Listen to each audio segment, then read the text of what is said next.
Why hello everyone, Spencer here, also known as ScreenSpeak, and in today's video, this is my spoiler review for the new Prime show, Spider-Noir. So, without further ado, let's discuss.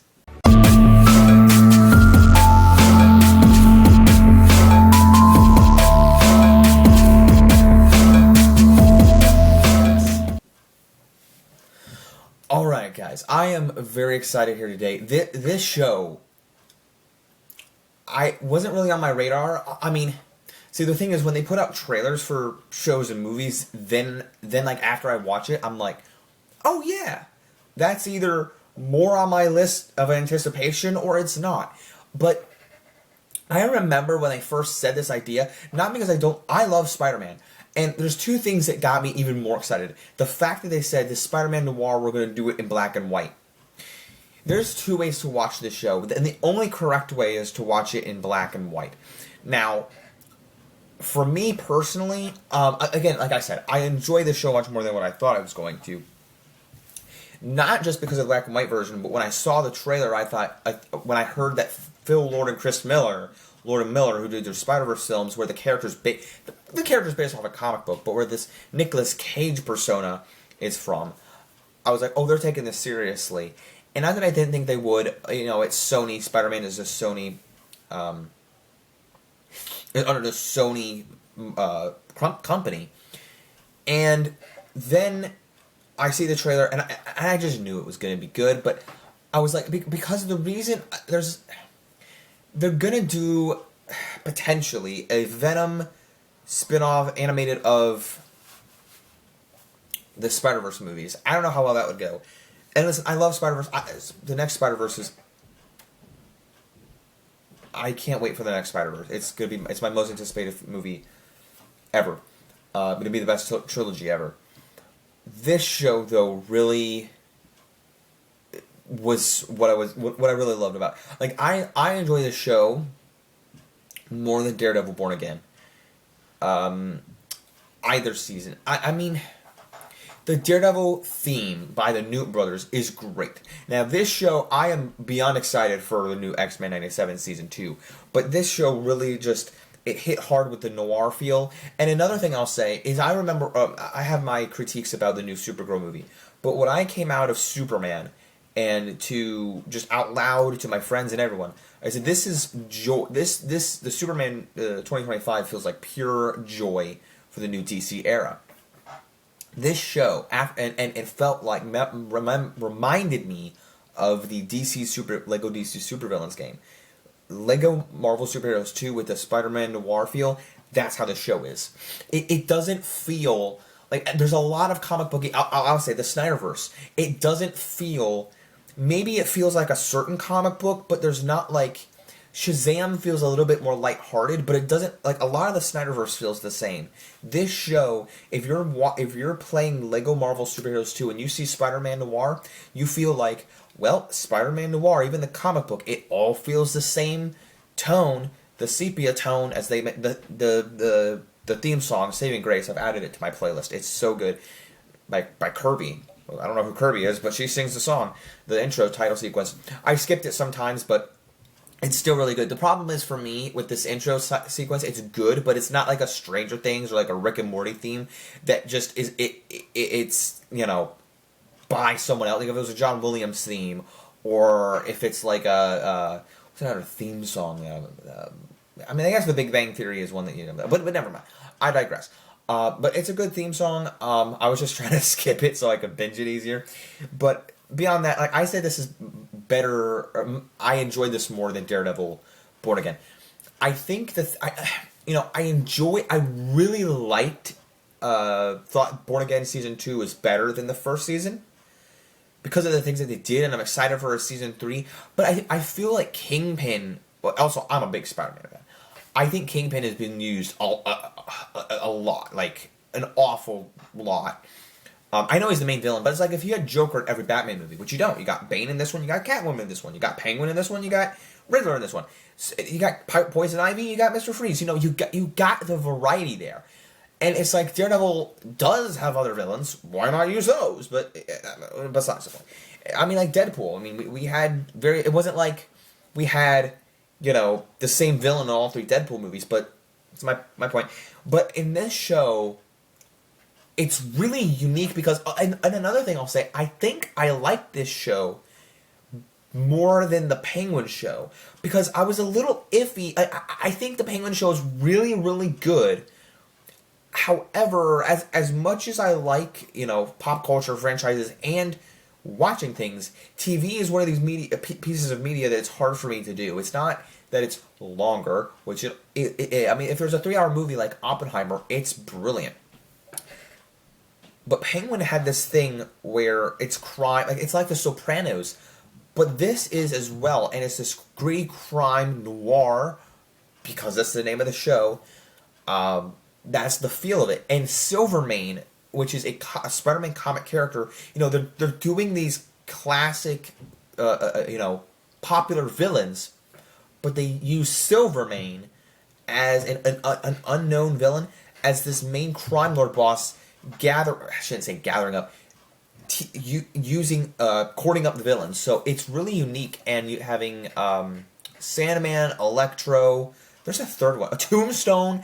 We get 3 versions of Tombstone this year in Spider-Man media, and in the amazing Your Friendly Neighborhood Spider-Man Season 2 later this year, who was also in Season 1, and in Spider-Man Brand New Day, which is the voice from the PS4 video game, which I cannot wait to see in this Brand New Day movie. But another, like I mentioned, I'm a giant I'm wearing this Spider-Man shirt, giant Spider-Man fan, my favorite superhero. Spider-Verse is my favorite movies out right now, hopefully be my favorite trilogy, but we just and I love Nick Cage as the voice in Into the Spider-Verse, so this show really made me feel like I love this guy, his mannerisms, like with the, I got plastered, and then he's like, yeah, he does these weird gestures with his hands, and it's so good, and it's, I got plastered, I got drunk in a bar, beat up some guys, and I got plastered. It's just, the voice is good, and he does all these crazy accents Nicolas Cage does. But like I was saying, with the different villains, like with Tombstone, which it's a minuscule villain that we've seen in Into the Spider-Verse. We have had him in the video game. We've had him in this first season, now the second season of Your Friendly Neighborhood Spider-Man. And it's like, we've not seen him a whole bunch. Like, it's not like the Joker, like he's high up there, or like Green Goblin. But another version of Tombstone's really neat. Getting Electro in there, getting a Sandman, a second version of our third appearance of a Sandman, but our second version, because No Way Home was the same version. So we've seen Sandman in Spider-Man media 3 times now, but from 2 different people. So it's cool to see these different villains, and then Silvermane, who in the comics, and I think there's only been a Silvermane iteration in the comics, but this robotic techno looking dude, and it's very unique, or using him as a crime lord, crime boss, like the Sopranos or the Penguin, and just the Spider-Man Noir of it all in black and white. I wonder if Penguin, if it was a black and white show, how it would differ. But I don't know, because that's one of the things though. Spider-Noir works in this vein, and the Batman, is obviously, like, you're not watching a Batman movie in black and white. But then if you watch the Penguin, I mean, the Sopranos wasn't even black and white, but I'm thinking, like, if the Penguin, because it feels like noir, if it was in black and white, would people enjoy it more? Would it feel different? So I don't know, but I love this Spider-Noir show for that factor. But like Silvermane being in there, it's really nice, and I don't know, I just like seeing that change of pace instead of just making him the full, like he does in the comics, like looking like a techno person. And I just thought that was clever, because I was like, okay, are they going the full comic route? They go comic booky for the the Spider-Man look, or the Spider, as they call him. They're and then like the other villains, like they have electric powers, sand powers. Tombstone, you see his powers transform, and he's different.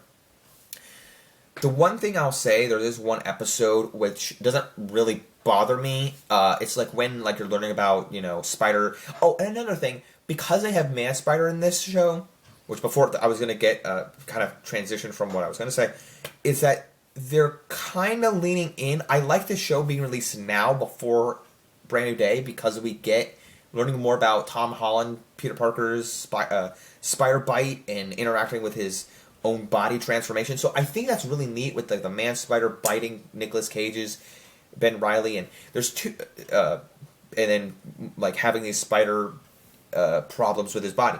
So two of the things that I think not literally bother me, but make me go, okay, when is this show taking place? Taking place.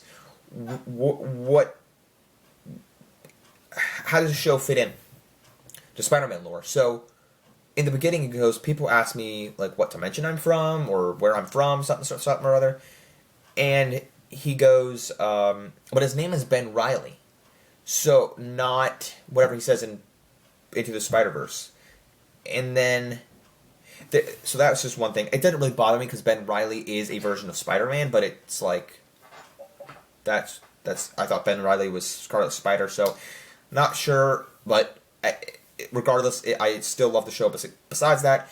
And there's one episode in here where he's being cut open with this doctor. And I just watched Ash vs. the Evil Dead, and there's this whole episode where he's in this like morgue or in this hospital, like in like psych ward, because he's going crazy because of the demons in Ash vs. the Evil Dead. And it just made me think of that show, like when there's episodes where the hero is in a psychic place, hospital, and whatever, because the bad guy is doing this.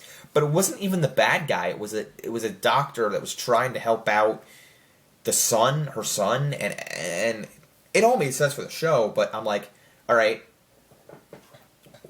what are we doing? But it also made sense because in the episode before, one of the females that Ben Reilly did was not deceived him, so then the doctor found him, and then they did stuff, but worked on him. And so that's one of the things, like, I was like, okay, I want to see more of Silvermane and other plot lines. It's like, it's hard for me to invest when it's like, when they do, like, a whole episode in an isolated, like, psych thing, like, oh, it's a psychedelic mind thing, we're doing this. It's like, yeah, but go back to your other plot lines. So, it was fine. I didn't absolutely hate it. And there's things, I mean, the whole show was great. And, like I said, I think I enjoyed this more than The Penguin, because it was Spider-Man. I think I enjoyed this more than Daredevil Born Again, because it was Spider-Man. But Born Again Season 2 was much better than that first season, and I enjoyed them both differently. And The Penguin is great. Just, I enjoy all these shows differently, and I love Spider-Man. I'm a huge, massive Spider-Man fan, so this was way better than what I was expecting from, like, the first tease. And I was like, oh, Spider-Man Noir, live action. Why not animated? Nah, this is brilliant. Well done. Anybody should watch. If you're a Spider-Man fan, anybody should watch this. It's, for that point, I'll give 1 point, or maybe even 2. It's an 8. I don't know. It's not perfect, so it's an 8. 8 out of 10. They could improve it. Do a season 2. I want a season 2. Like, if they don't do another season of Daredevil, which they are, I know they are. But if they cancel it, I would be fine with that. Just do more Spider-Noir. They might cancel Daredevil Born Again after season 3, but we don't know. This is great. I want more. I'm looking forward to a brand new day. And Your Friendly Neighborhood Spider-Man Season 2. We got more Spider-Man content this year, more Marvel content this year. Looking forward to it. Let me know what you thought of the show if you did see it in the comment section below. And let me know what Marvel content you're looking forward to in the future. And as well, more Marvel content. X-Men 97 Season 2 comes out July 1st. Oh my gosh, that trailer was amazing. Don't forget to leave a like, subscribe, follow me. Don't forget to keep calm. Watch the screen. Peace out, everyone. Bye.